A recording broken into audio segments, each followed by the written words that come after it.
네, 안녕하십니까. 황쌤입니다. 오늘은 제가 생각하기에 회계사, 세무사 통틀어서 건설계약 문제 중에서 가장 어렵게 나온 문제에 대해서 어떻게 접근하고 문제를 풀지 자료에 대해서 한번 설명을 드리도록 하겠습니다. 만약에 이런 문제 유형이 나온다고 뭐 그럴 일은 없겠지만 나오게 되면 당황하지 마시라고 이런 것들을 하나하나 제가 준비해 나갈 예정입니다. 한번 참고해 주시고요. 문제를 한번 읽어볼까요? 건설계약 문제인데, 자, 1번에 계약 수익 나와 있고, 그 다음에 계약 수익이 변경됐죠. 그리고 2번에 계약 원가가 나와 있습니다. 계약 원가도 수용체가 변경이 됐어요. 그리고 3년도 X 2년 말 발생한 계약 원가에는 X 3년도 공사 완료를 위해 사용할 2,000원만큼의 현장 보관 표준 자재가 포함되어 있다 했죠. 그럼 X 2년도의 원가는 과대 계산돼 있다는 거 사실을 알아야 됩니다. 그리고 이 자료를 놓치면 안 되겠죠. 그리고 밑에 자료는 친절하게 모든 자료가 나와 있습니다. 계약 수익 변경된 부분까지 우리가 놓쳤더라도 자료에 설명이 돼 있고, 그 다음에 단기 발생 계약원가, 누적 발생 계약원가, 그리고 진행률 산정에 필요한 추정 추가 발생 계약원가까지 다 금액이 나열이 되어 있습니다. 자, 근데 5번 요 자료 때문에 문제가 좀 어려워지는 겁니다. 근데 단순하게 생각을 하면 됩니다. 4에서 지시된 계약원가에는 두 개 항목이 반영되어 있지 않다라고 하면서 첫 번째가 하자보수 총담금, 두 번째가 수수비용에 대한 얘기가 나오죠. 제가 뭐라고 했어요? 저번에 문제 맞고틀을 설명드리면서 수원 조의를 쓰고 진행률을 구한 다음에 복잡한 개념들이 들어가는 원가들은 그냥 단기 발생 원가에 더해주면 된다고 했죠. 그렇기 때문에 하자보수 충당금이나 수수비용이나 이거는 진행률 산정에는 고려하는 부분이 아닙니다. 우리가 진행률로 원가까지 구해놓고 그 다음에 요 금액을 도출해서 문제에 더해주면 답이 나올 겁니다. 그 부분 헷갈리지 마시고 문제 한번 풀어볼까요? 자, 문제 푸는 거는 제가 설명드렸던 왁구 그대로 하면은 건설계 문제는 모든 게 다 풀린다고 했죠. 한번 풀어볼게요. X1년도, X2년도, X3년도 적어주고 수, 원, 조, 이 수익, 원가, 조정, 이익이죠. 이렇게 해서 답을 구하랬죠. 첫 번째 뭐 구한다 했죠? 진행률. 진행률을 구할 때는 진행률에 대한 자료만 파악을 해서 넣으라고 했죠. 자료에서 볼까요? 5번에 대한 항목은 진행률 산정에 고려하지 않는다고 했어요. 제가. 그러면 이 자료 가지고 진행률을 산정하면 되겠죠. 자, X1년도에 단기 발생 계약원가가 41860이라는 금액이고, 누적 발생 계약원가 똑같겠죠. 추정 추가 발생 계약원가 해서 총 계약원가가 16만 1,000원이라는 금액까지 정확하게 구해져 있습니다. 계산, 그러니까 이해를 하냐 이걸 물어보는 거지. 실수는 일부러 자료에서 줄여주고 있는 문제이기 때문에 그렇게 계산하게 되면 X1년도의 진행률은 26%, X2년도의 진행률은 이거 가지고 하면 되겠죠.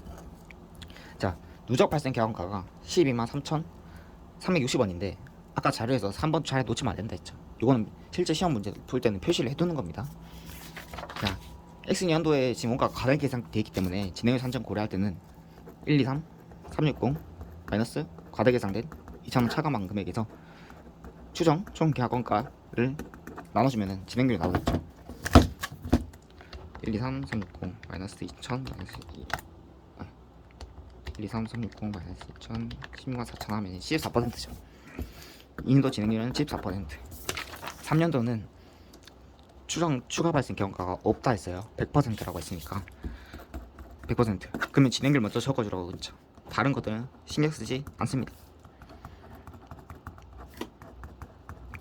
두 번째 뭐라 했죠? 이제는 수익에 대한 자료만 가지고 수익만 우리가 도출을 하라고 했습니다. 한번 해볼까요? X년도에 총 계약 수익 18만원, 진행률은 26%죠. X년도 수익은 46,800원이라는 금액입니다. X년도 수익은 X년도 총 계약 수익인 18만 4천 곱하기 14% 앞에 인식한 수익 46,800원을 빼주면 89360이라는 금액이 나오죠. X3년도는 18만 4천이라는 금액에 다 빼주면 되죠. 89360 마이너스 46,800까지 해주면 47840이라는 금액이 나올 겁니다. 그 다음에 원가는 자 우리가 단기 발생 계약원가 일단 먼저 다 적어준다 했죠. 보통 자료에 있다고 했고 이 문제도 어려운 문제지만 자료에 나와 있습니다. 요 자료죠. 요 자료 단기 발생 계약원가 X1년도 41,860원, X2년도 81,500원인데 2,000원만큼은 X3년도 원가가 과대 계산되어 있다 했습니다. 그러면 79,500원이란 금액이 되죠. 2,000원만큼 빠진 만큼. X3년도는 40640이라 되어 있지만 2,000원만큼 더 계산돼야 되어 있기 때문에 42640이라는 금액이 되겠죠. 그리고 원가 할 때 복잡한 개념들이 나오는 거는 더해주면 된다 했습니다. 어떻게 더하는지 한번 보여드릴게요. 자, 5번의 자료가 그 자료죠. 얘기했던 자본화 차이번가라든지 그런 것들 인식하는 거는 동그라미 1번은 씌울 수도 있어요. 자, 하자보수원가죠. 하자보수원가는 계약수익의 5%를 2.5%를 충당부채로 설정하기로 했죠. 그러면 X1년도 당시에 인식할 계약수익을 구해주면 됩니다.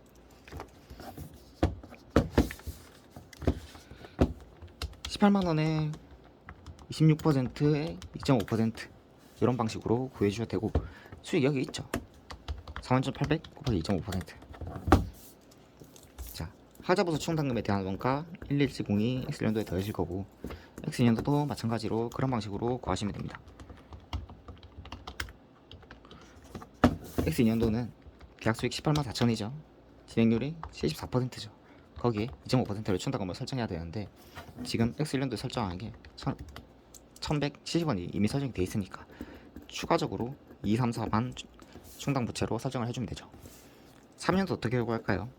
184,000이라는 금액에 2.5%만큼 충당부채 설정해야 되는데, 앞에 설정된 금액은 이미 재무상태표에 기록이 돼 있으니까 이 금액만큼만 추가 설정해주면 되겠죠. 그렇게 정리를 해주고, 자, 두 번째, 공사계약을 수주하기 위해 공사계약 체결 전에 발생한 수주비는 5,000원이라고 돼 있는데, 우리가 공사계약을 이행하기 위해서 발생한 원가는 자산화하는 경우가 있어요. 계약이랑 직접 관련된 수주에 관련된 비용은 자산화를 하고, 그러니까 돈 나갈 때 상급 공사비 자산 계정으로 처리해주고 진행률에 따라서 비용을 처리를 해줍니다. 이 부분만 아시면 됩니다. 5,000원이라는 금액을 진행률에 따라서 처리해준다 했으니까 X년도는 26%에 대한 진행률 1,300원, X년도는 74%에 앞에 인식한 1,400원을 빼주면 2,400원이죠. X3년도는 수주비 100% 전부 다 비용 처리가 돼야 되고, 그리고 앞에 진행률에 따라서 비용 처리된 금액인 이 금액을 내주면 1,300원입니다. 이 금액 더해주고, 조정은 자 없어도 적으라 했어요. 판단해줄까요? 계약수익이 18만원, 18만 4천원 자료 다 나와있어요. 이 자료를 참고하시라고 만들어 놓은 겁니다.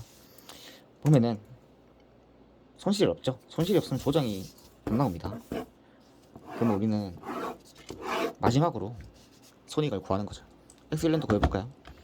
수익 46,800 마이너스 41860 마이너스 1170 마이너스 1300 해주면 2,470원이라는 금액이 나오죠. X년도 구해줄까요? 89360 마이너스 79,500 마이너스 234 마이너스 2,400 5,226원. 그 다음에 X3년도는 47840 마이너스 42640 마이너스 1196 마이너스 1300 2704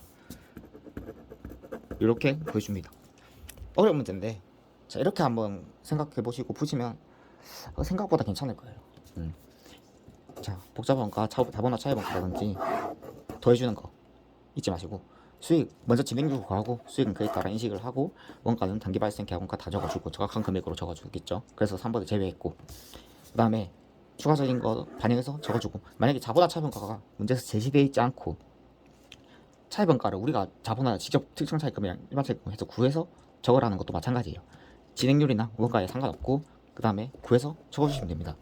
마지막으로 조정에 대한 손익을 판단해주면 되겠죠. 이게 지금 수익이 나는 상황인지 손실이 나는 상황인지 판단해서 적어주시고, 마지막으로 더하기 빼기해서 이익을 구해주시면 됩니다. 건설계약 중 가장 난이도가 있는 문제라고 생각이 돼요. 그래서 김기동 선생님 연습서 응용 문제에만 실려 있었던 걸로 기억을 하고, 우리가 문제를 풀 때 어떤 방식으로 풀어야 될지 왁구가 정리가 돼 있으면은 판단을 하나하나씩 해보면 의외로 접근하기가 수월할 수도 있습니다. 근데 그런 게 정리가 안 돼 있는 상태에서 이 문제를 풀게 되면은 아마 못 푸실 겁니다. 그래서 실전에서도 어떤 유형의 문제가 나와도 당황하지 않게 접근할 수 있게끔 그런 연습을 하시는 걸 추천드립니다. 네.